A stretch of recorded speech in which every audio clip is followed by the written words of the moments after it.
झारखंड की स्थिति क्या है?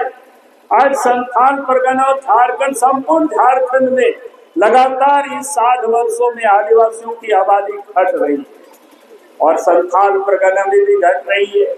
और आबादी जिस प्रकार से घट रहा है तो उसका प्रभाव सीधा सीधा आदिवासियों पर पड़ना पड़ेगा।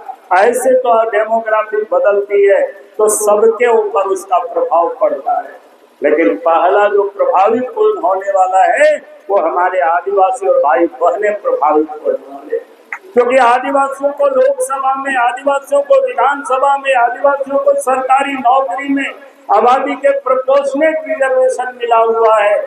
अगर आबादी ये घट रही है तो उसी प्रोपोर्शनेट उसका विधान लोकसभा की सीटें भी घट जाएगी, विधानसभा की सीटें भी घटेगी और सरकारी सेवाओं में भी जो 9-26% है वो भी घट जाएगा।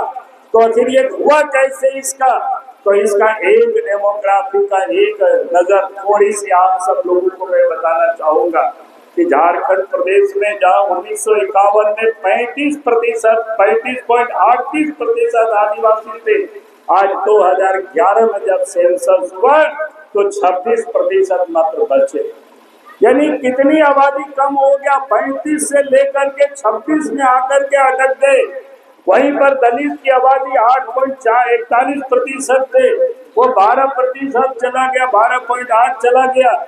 और ईसाई की आबादी 4.12 था, वो 4.30% है। तो मुस्लिम की आबादी 8.9% थे, वो 14.53%।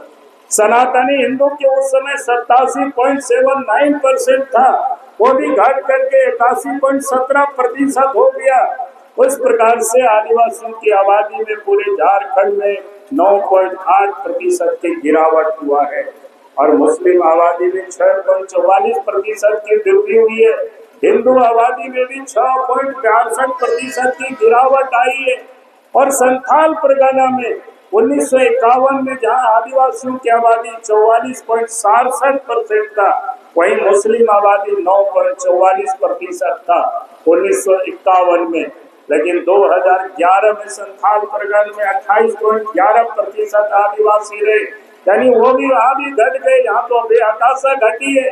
और मुसलमानों की आबादी 22.73% हो गया और अन्य लोगों की जो आबादी 46% थे वो मुश्किल से 49% बढ़ा, यानी 3% बढ़ा। अब इसलिए मैं इस बात को कह रहा हूँ, मैं ये कह रहा हूँ कि भाई ये इसके लिए सरकार से हम लोग यही मांग करते हैं कि भाई आप SIT गठित करिए, जांच कराइए, आखिर ये आदिवासियों की आबादी लगातार कैसे कम हो रही है। अब देखते हैं जंगल में भीड़ भी अगर कम होता है तो दुनिया भर